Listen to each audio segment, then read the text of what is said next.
Oke, baik. Selamat sore untuk kita semua. Perkenalkan, nama saya Hubertus Pateojan, jurusan Sosiologi Fakultas Ilmu Sosial dan Politik. Di sini saya mau mereview buku ke-8 saya untuk memenuhi tugas ke-8 Sosiologi Terapan. Di sini saya mereview buku dengan judul Teori Masyarakat Informasi. Pada pertengahan buku ini, itu menulis satu prihatin dengan hubungan antara demokrasi, informasi, dan teknologi baru. Dalam buku ini, Kia menghadapi masalah terkait erat dan dibahas secara berulang-ulang dalam teori-teori masyarakat informasi.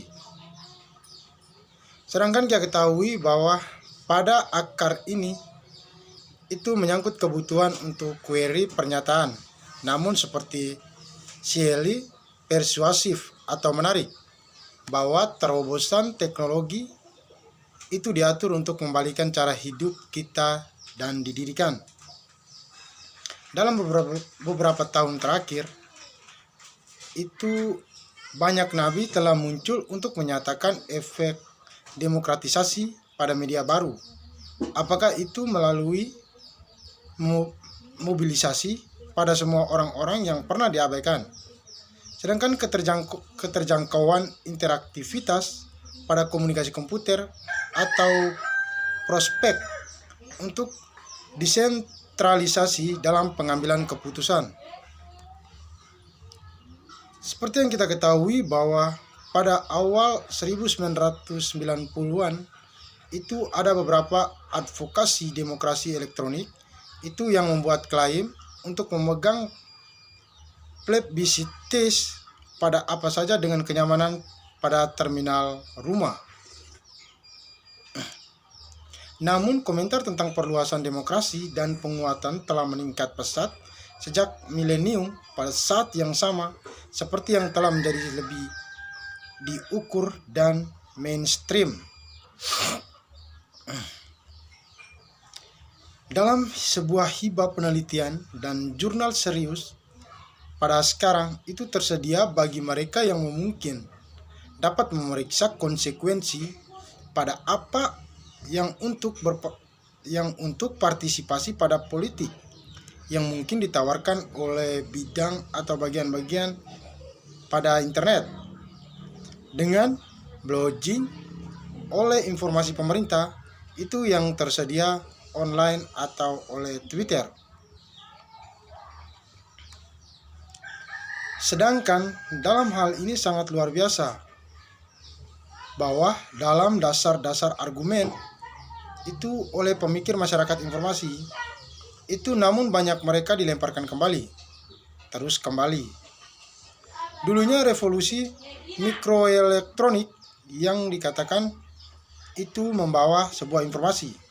Sedangkan pada tahun 1979 itu pada Perdana Menteri James Callaghan itu mengatakan kepada kami bahwa kami harus bangun untuk kedatangan microchip. Setelah itu adalah internet yang akan membalikan cara yang ditetapkan. Dan sekarang hingga baru-baru ini kepada semua orang itu telah menyaksikan berbagai macam pendapat serupa konsekuensi dari media-media sosial. Itu seperti Facebook dan Twitter. Dalam beberapa tahun terakhir ini, kita semua mengetahui bahwa ada kelimpahan penulis, bahkan mulai melihat vitalisasi demokrasi sebagai hadiah potensial bagi teknologi baru. Di sini, saya pasti dibujuk bahwa demokratisasi adalah fitur utama pada zaman kita. Mengambil hati Amartya Sen pada tahun 1999.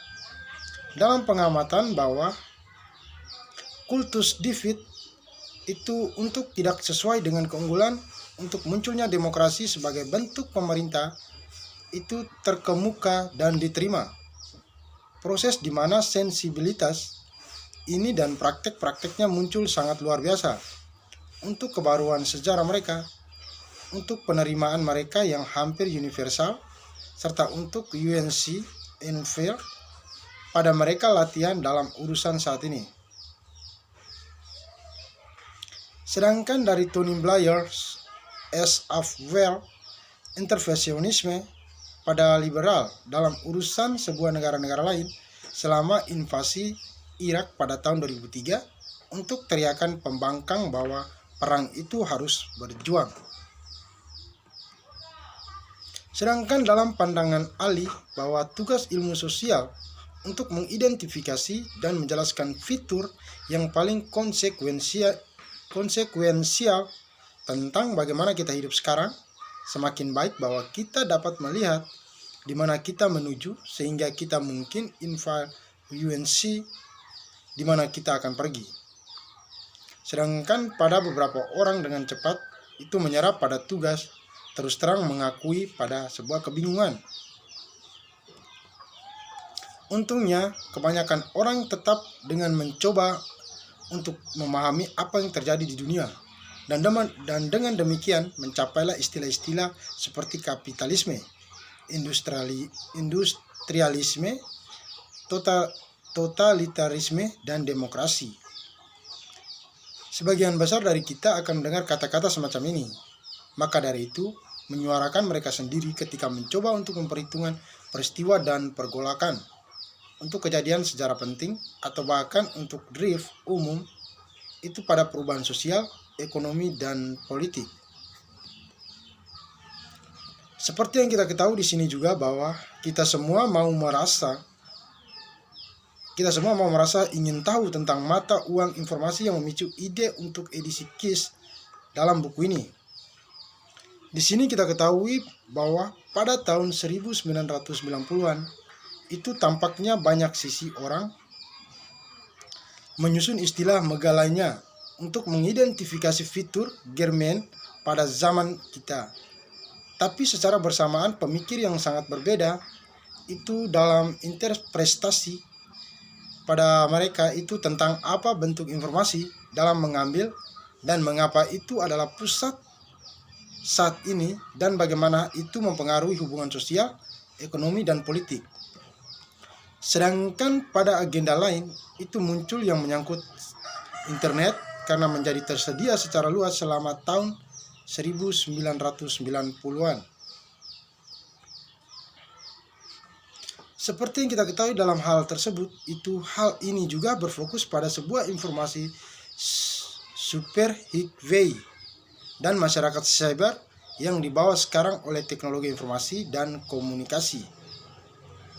Di sini kita ketahui bahwa topik hangat adalah demokrasi elektronik, hubungan virtual, interaktivitas, dan personalisasi, keyboard, dan komunitas online. Sedangkan banyak komentar yang menyita kecepatan dan fleksibilitas pada media baru untuk membangkitkan prospek transformasi radikal dalam apa yang mungkin kita lakukan. Jadi, di sini ketika tsunami menyelimuti sebagian besar Asia Tenggara itu pada tanggal 26 Desember 2004 itu telepon turun.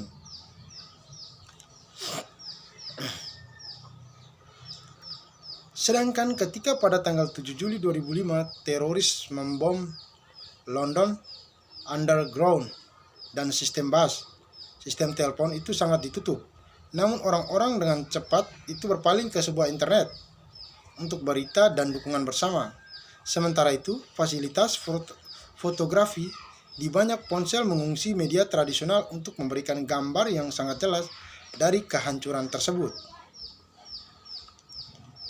Sedangkan pada baru-baru ini juga telah terjadi ledakan minat dalam media sosial, label chat L untuk hal-hal seperti blogging di jaringan sosial, wiki, dan forum internet di mana itu pengguna dapat mengkonsumsi dan menghasilkan informasi yang mengarah ke penemuan neologisme prosumer dalam peningkatan ketersediaan teknologi komunikasi pada komputer yang diakses oleh program yang mudah digunakan.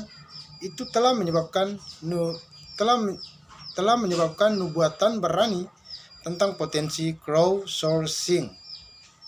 Gagasan ini bahwa di mana saja, kapan saja, selalu terhubung pada teknologi yang memiliki potensial untuk menyatukan orang-orang yang sebelumnya terisolasi, berarti bahwa bagi sebagian orang akan ada transformasi radikal, pola investasi, dan bahkan keterlibatan politik di mana yang pernah dicabut haknya yang diberdayakan. Di sini juga ada tujuan juga mendekati informasi dari titik awal alternatif, bahwa dalam teori sosial kontemporer setidaknya apa yang dikombinasikan dengan bukti yang sangat empiris. Maka dari itu adalah untuk menunjukkan bahwa sebuah pendekatan dampak sosial terhadap informasi yang putus asa, sederhana dan positif itu menyesatkan bagi mereka yang ingin memahami apa yang sedang terjadi dan apa yang paling mungkin terjadi di masa depan. Tujuan lain adalah untuk menunjukkan bahwa teori sosial itu dikombinasikan dengan bukti empiris adalah sangat kaya dan karenanya pada akhirnya lebih praktis dan berguna hingga cara memahami dan menjelaskan tren-tren baru ini dalam dominan informasi.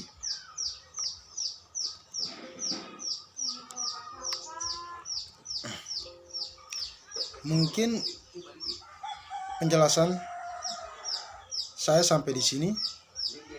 Sekian dan terima kasih. Selamat sore.